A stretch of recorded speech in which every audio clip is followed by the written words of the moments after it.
We are in the book of Isaiah, and we are in chapter 5. If you want to open your Bibles. Isaiah chapter 5. We'll pick up in about verse 7 in that study. At the beginning of chapter 5, if you recall, Isaiah does what in that moment? How does he present his information? In a song, right? He presents his information in a song. He says, let me sing you this.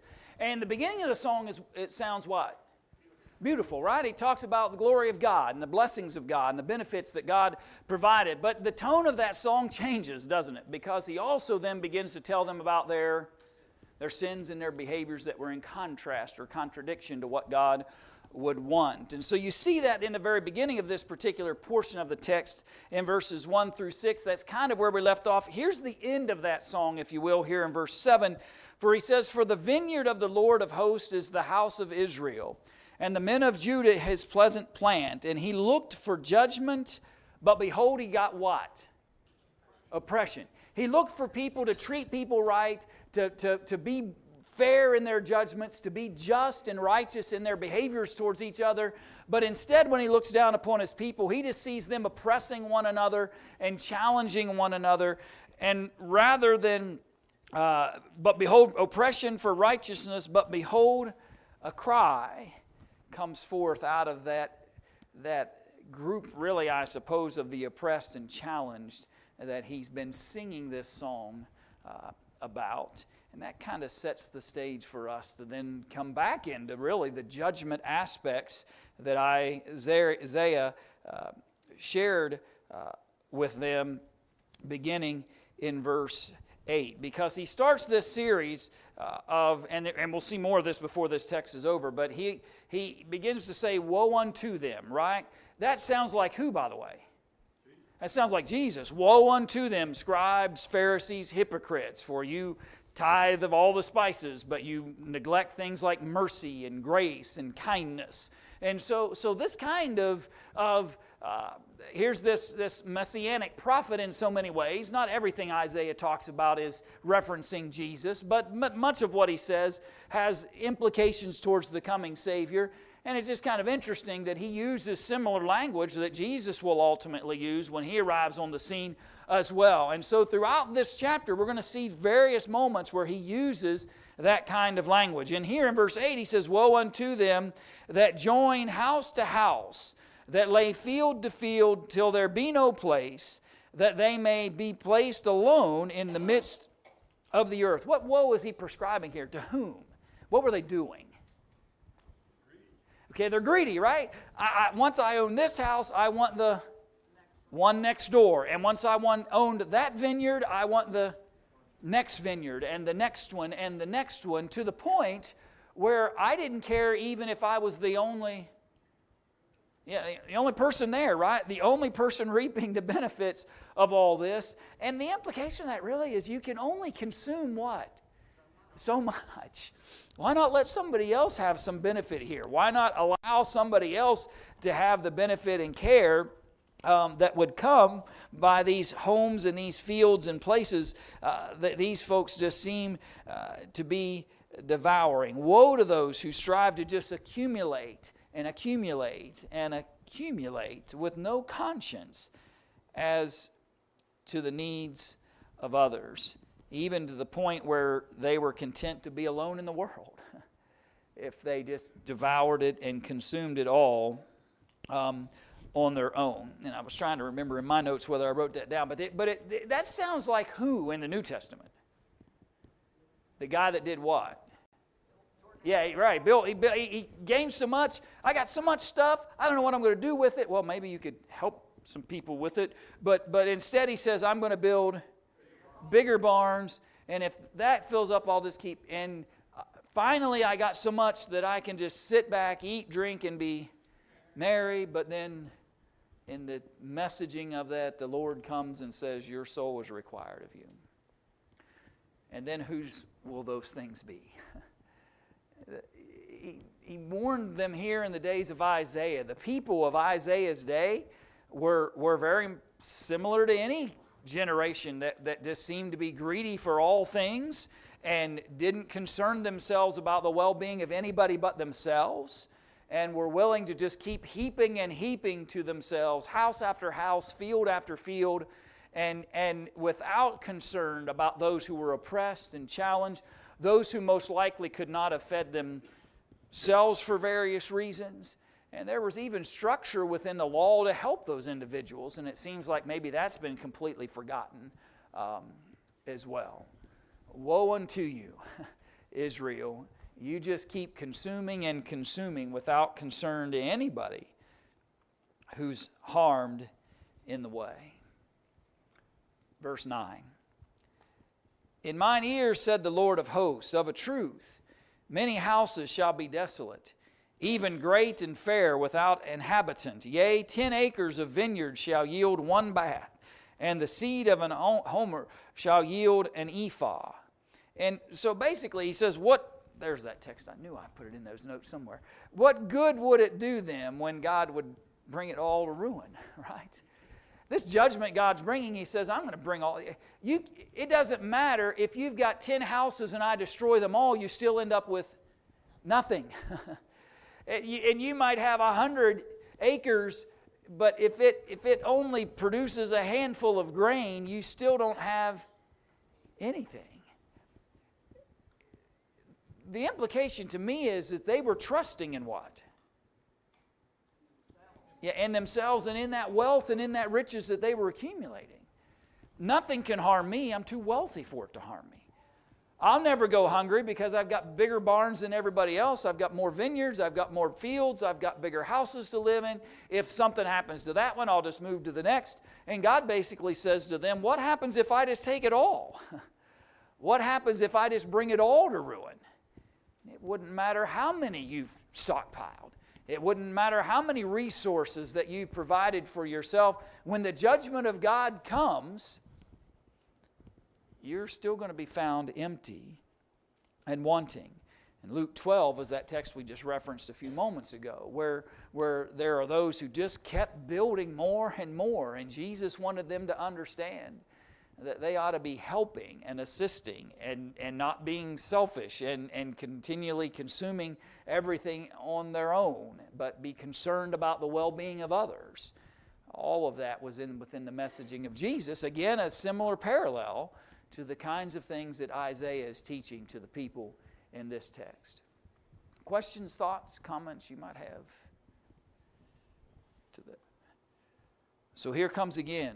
Verse 11, woe unto them that rise up early in the morning, that they may follow strong drink, that continue until night, till wine inflame them, and the harp, and the viol, and the tabret, and the pipe, and the wine are in their feast, but they regard not the work of the Lord, neither consider the operation of his hands. Isaiah says it just sounds like one big what to them? It's just one big party. They get up in the morning and they start, and they hit the wine and they hit the strong drink, and they get their musical instruments out, and it's just celebration after celebration after celebration. And you know, it's interesting because the state and condition of the people wasn't worth celebrating, right? They'd alienated themselves from God. They had turned away. They gave no regard or consideration, the text says, to the operation of his hands. They thought everything they had came from themselves.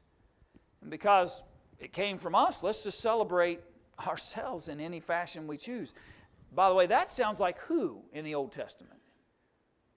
Seek after any means necessary to make yourself happy. And who said he did that? Solomon, right? If he wrote Ecclesiastes, or if not, then the writer of Ecclesiastes said, I sought anything and everything that I thought would make me happy or bring joy. And he said at the end of it all, it was all vanity. The only way to really find joy is to recognize that all good things come from the hands of God.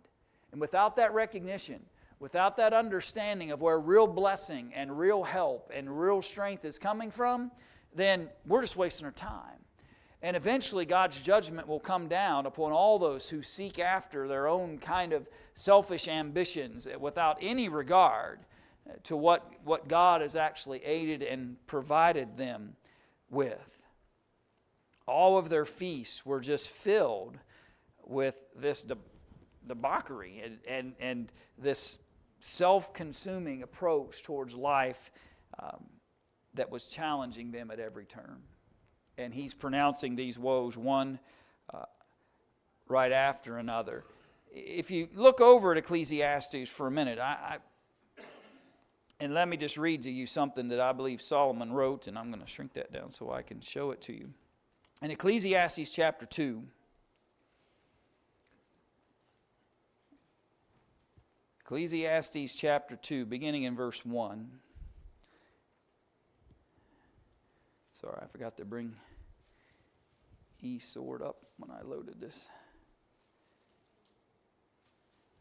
Ecclesiastes chapter 2, beginning in verse 1.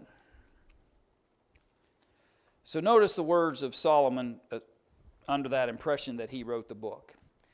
He said, I said in mine heart, go to now, I will prove thee with mirth, and therefore enjoy pleasure, and behold, this also is vanity. I said of laughter, it is mad, and of mirth, what doeth it? I sought in mine heart to give myself unto wine, yet acquainting mine heart with wisdom, and to lay hold on folly, till I might see what was that good for the sons of men, which they should do under the heaven all the days of their life. I made me great works. I built me houses. I planted vineyards. I made gardens and orchards, and I planted trees in them of all kinds of fruit. Stop for a moment. It's interesting, right? Solomon is where in the order of the history? No, I'm not trying to insult you. I'm just trying to get you to think about it. He's third king, right? He's the last of them when they were still a united kingdom. But he is already establishing the mindset. And he admits it. If this be Solomon who's writing this book here of Ecclesiastes, he's acknowledging that I was part of the problem. Because as the king, he was the leader, and people were looking to him. And there was great wisdom that he showed, and there were times where he sought after what God desired, but there were many a time where he did not. And he's describing what he sought after and the folly that he pursued. As many houses as I could get, as many vineyards as I could get, as many trees as I could grow, as many pools of water as I could have for myself, to water therewith the wood that bringeth forth trees. I had servants and maidens. I had servants born in my house. And think about that. Not only did he have servants that worked in all these homes and places that he had, but he had them long enough that those servants had children inside of his homes. Also, I had great possessions of great and small cattle above all that were in Jerusalem before me. I gathered also silver and gold and the peculiar treasure of kings and of provinces. I got me men singers and women singers. I've often thought about that. You think about that, Brent, you don't have to even turn on the radio, right? All right? You just say, hey, sing me a song. And he had people sitting there that just sing him a song. And he didn't, nothing, right? And he didn't lack anything. Whatever he wanted, he had. Men singers, women singers, the delights of the sons of men, his musical instruments, and that of all sorts. Every known instrument of his day, somebody there was ready to play it if he wanted to hear it. It's amazing. I was great, and increased more than all that were before me in Jerusalem. Also my wisdom remained with me. Why did he have that, by the way? Right. But he asked for it. He had enough wisdom in a sense to ask for it, but who gave it to him? God gave it to him. Right? The one aspect that was a positive for him was the one thing God actually said, this is what I want you to have. The wisdom that he had given him. And whatsoever mine eyes desired, I kept not from them. I withheld not my heart from any joy, for my heart rejoiced in all my labor, and this was my portion of all my labor. Then I looked on all the works that my hands had wrought, and on the labor that I had labored to do, and behold, all was vanity and vexation of spirit, and there was no profit under the sun. It's amazing, isn't it? All the things that most people would say, wow, that would have been nice. To have multiple homes and multiple vineyards and many servants just waiting at my beck and call, even to the point where I just wanted to hear a little song sung, sing me a song. And there's a group of people willing to do it. Wanted to hear a song played, there's the instruments and the people to play them. He had everything. And when he got done with it all, he said, I don't want any profit at all. I didn't gain anything by that. It didn't help me in the slightest. There was no profit. New King James says grasping for the wind. Yeah. Can't get it. Yeah. Yeah. Yeah. It's like trying to reach out for something that every time you do, it moves. and people would working to accumulate those things. Let me share this other text with you. I think I want to go towards the end of the chapter in verse 24.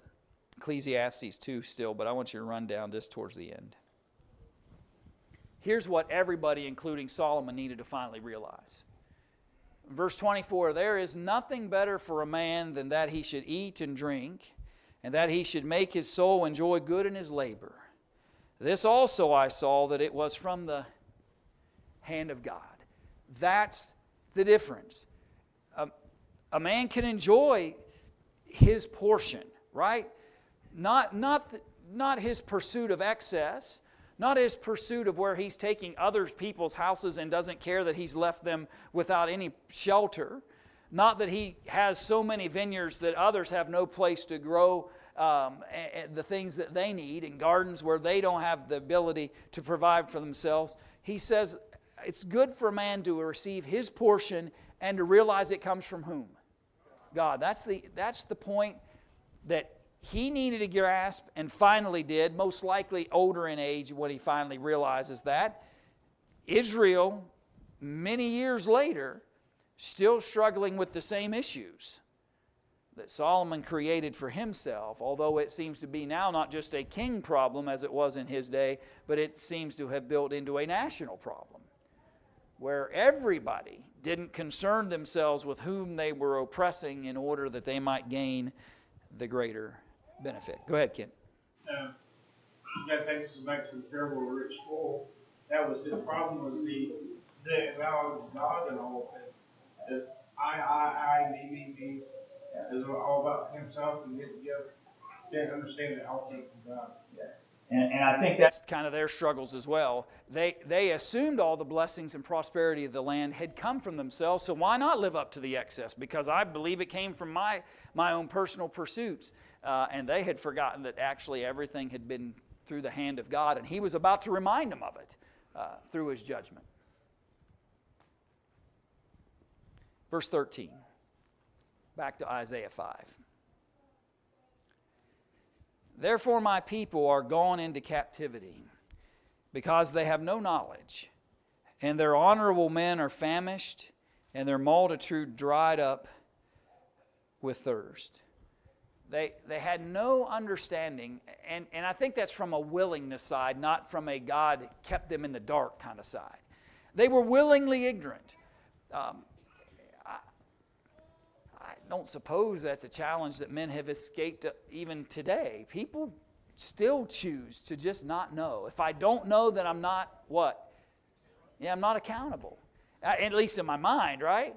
It's interesting, though, Paul said to those in Thessalonica that God coming in flaming fire seeking vengeance upon those who know not God and obey not the gospel of Jesus Christ. There's accountability coming.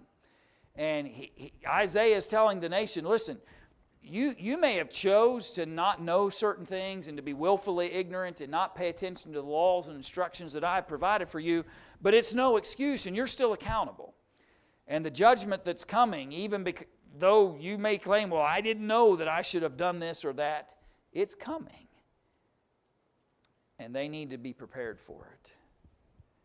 Therefore hell hath enlarged herself, and open her mouth without measure, and their glory and their multitude, and their pomp, and he that rejoiceth shall descend into it, and the mean man shall be brought down, and the mighty man shall be humbled, and the eyes of the lofty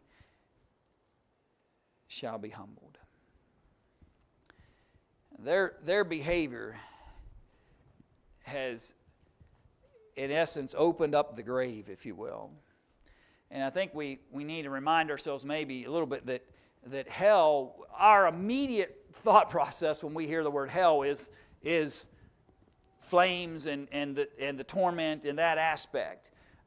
This word here is Sheol, if you're familiar with those various terms that get rendered hell in Scripture. There's Sheol, there's Gehenna, and Hades. All of those words at various times will get rendered hell, but they're not always pointing to that eternal consequential place. Sometimes it's just generically the grave. And even in a poetic sense, they often use it in the idea of a place in stark contrast to heaven. Heaven being the seat of God, and Sheol, hell, being well beneath and under. Let me illustrate it to you. Run to Psalm 139 and you'll see what I'm talking about. Psalm 139. I believe we want to pick up in verse 7, I think.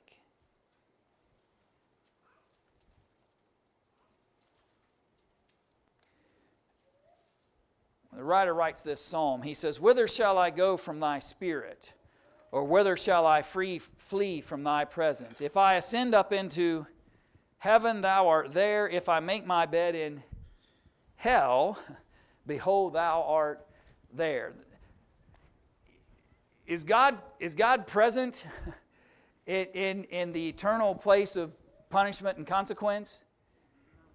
No, right? Because that's why it's dark. It has no light that is God. There is that disconnect. What's my point? My point is sometimes they use the word Sheol or hell that gets translated in our English to not reference that eternal place of consequence, but just simply the grave, beneath the deepest recesses of the earth. And that's right, that unseen place, and this contrast at times between heaven, that place where that's up on high, or the heavens, and that place which is beneath. And here was one of those poetic moments where that word was used. I bring all that to your attention for this purpose. I think maybe then what he's pointing to is death has opened itself up. The grave has opened itself up. And what is the most humbling thing among rich and poor that makes them equal? Death. It has no favorites. Death is the one thing that it doesn't matter what your state or condition in life is, it ultimately comes to everyone. And I believe Isaiah here, as he speaks of God's judgment and this reference to Sheol, this reference to hell, the grave being opened and enlarged, he said, it becomes that place where they all finally meet their consequence, and it didn't matter whether they had stored up many goods and had all kinds of homes and houses.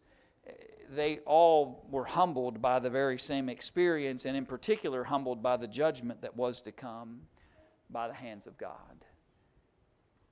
It's a reminder to them, hopefully, that there is a great equalizer, and all the oppression and challenges they may have been bringing to others would eventually come to naught.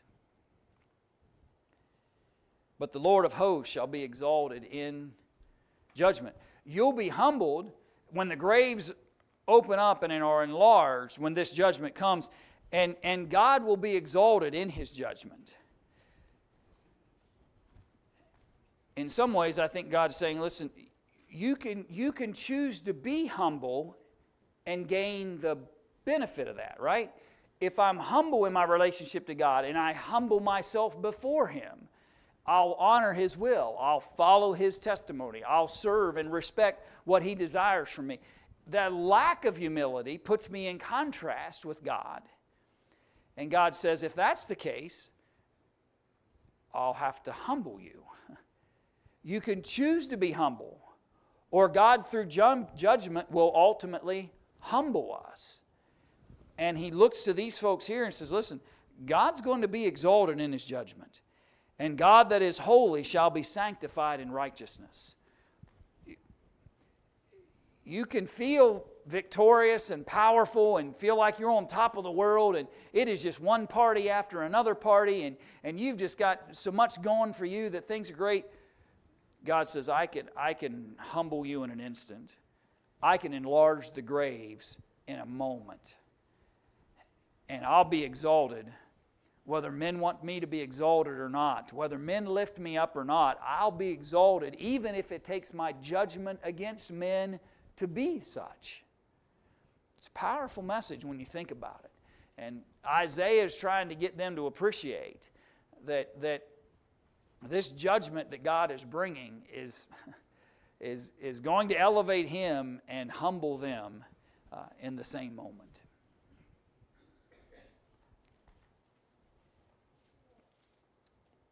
And we need to be choosing to exalt God, or He'll humble us as well. Verse 17. Then shall the lambs feed after their manner, and the waste places of the fat ones shall strangers eat. I imagine those lambs in reference there are those idea of the remnant of God. That remember, he always talking about that remnant that survives. I think he's probably talking about that remnant that he'll care for, those lambs that kind of survive this consequential judgment. And he says, then shall the lambs feed after their manner. I'm going to take care of them. And then the waste places of the fat ones, which I think are those who had vineyard after vineyard after vineyard and house after house after house, I'll just leave that to whom, God says? Strangers. So I'll make sure my lambs are taken care of. I'll make sure the remnant's taken care of. And then everything else, all the fat of the land that everybody thought was at their own hand and at their own doing, and that they had exalted themselves over, I'll just give that to strangers. By the way, that's exactly what happened. It's exactly what happened when that judgment ultimately comes down before the people. And then he goes back to that same sequence that we saw earlier. He starts pronouncing a series of woes against them, beginning in verse 18, when he says, woe unto them that draw iniquity with cords of vanity, and sin as it were with a cart rope, that say, let him make speed and hasten his work, that we may see it, and let the counsel of the Holy One of Israel draw nigh and come, that we may know it. What are they saying, by the way? God do what? What are they asking God to do? Show me. Prove yourself. Prove yourself. That's what they're saying. Woe unto those who ask God to prove Himself. You may not like the way He's going to prove Himself, Isaiah is saying. You may not realize what you're asking for. You're asking for God to prove Himself. You keep rolling up vanity upon vanity, and you keep adding sin upon sin, and then you step back and say, let Him make speed and hasten His work. If He's really all powerful and has the ability to do all these things, just let God come on and do it. It's disrespectful of the Holy One.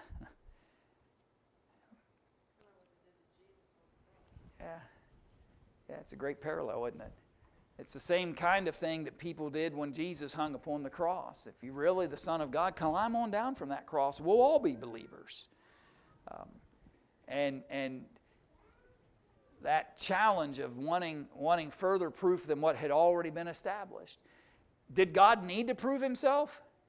No, they had all the testimony and witness they needed to know who God was and what God was about. He didn't need to prove Himself. Did Jesus need to come off the cross in order to evidence who He was? No, He'd already proven that. God proves Himself every day. Yeah, if our eyes are open to what He's doing. Yeah, I agree with you, Bill. Woe unto them that call evil good and good evil, that put darkness for light and light for darkness, that put bitter for sweet and sweet for bitter. Woe unto those who try to turn what God has said is righteous into that which is unrighteous, good for evil.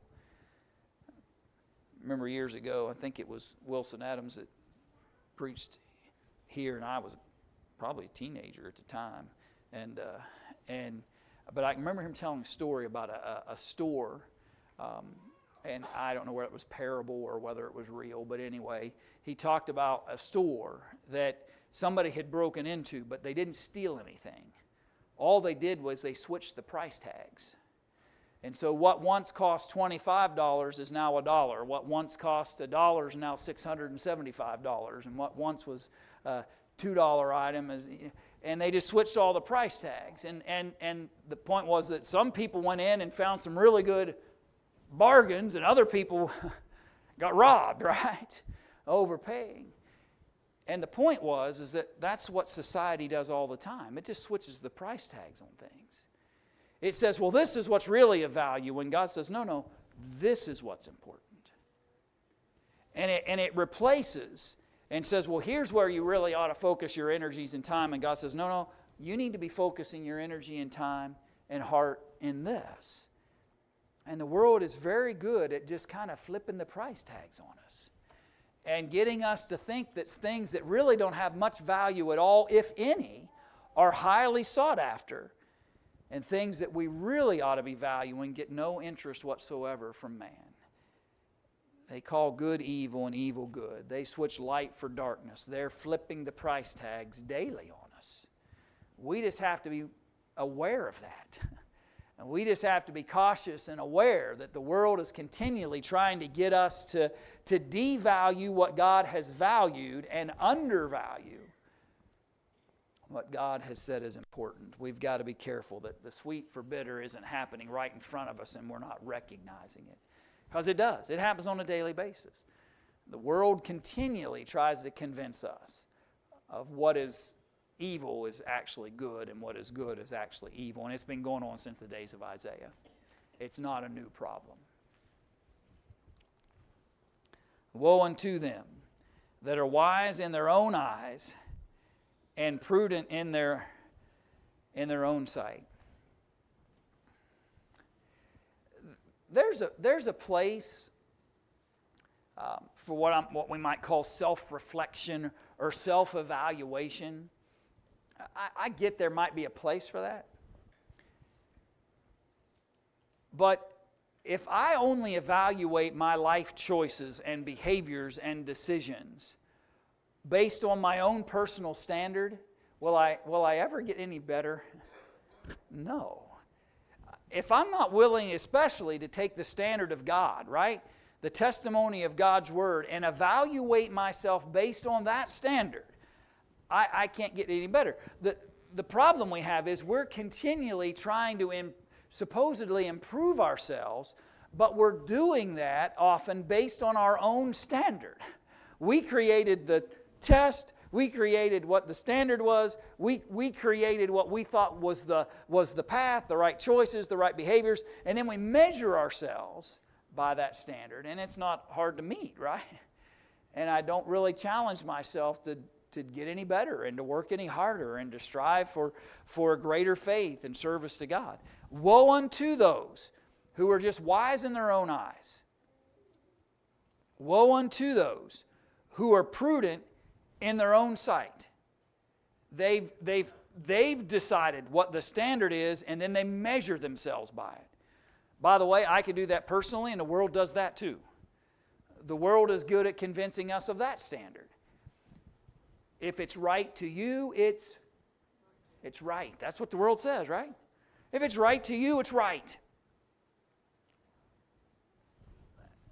That brought a nation down.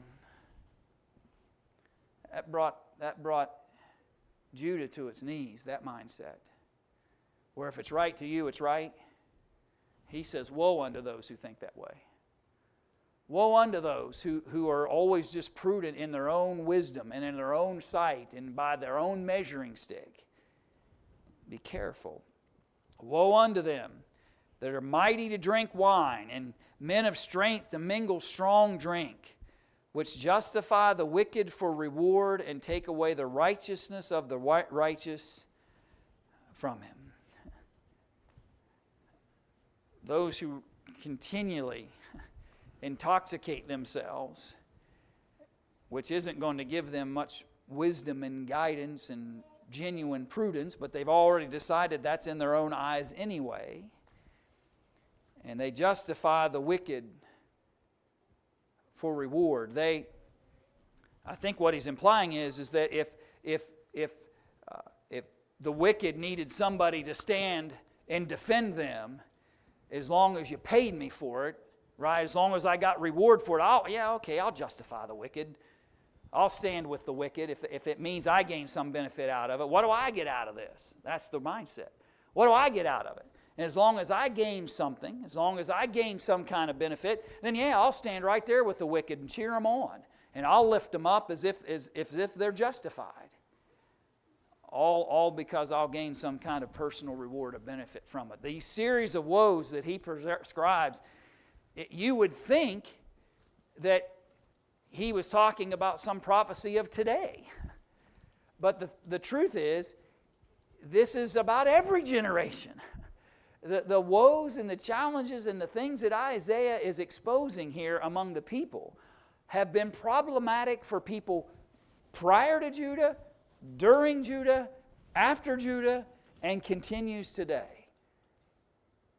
And let's not think that we will somehow escape the judgment of God if we fall into these same woes and lack the humility that it takes to let God set our standard. Lord willing, next Wednesday, I didn't quite get a full chapter in today, but sometimes that'll happen in this study. But we'll come back, Lord willing, next Wednesday, and we'll take a look at the rest of chapter 5 and then move into chapter 6, Lord willing, in our study.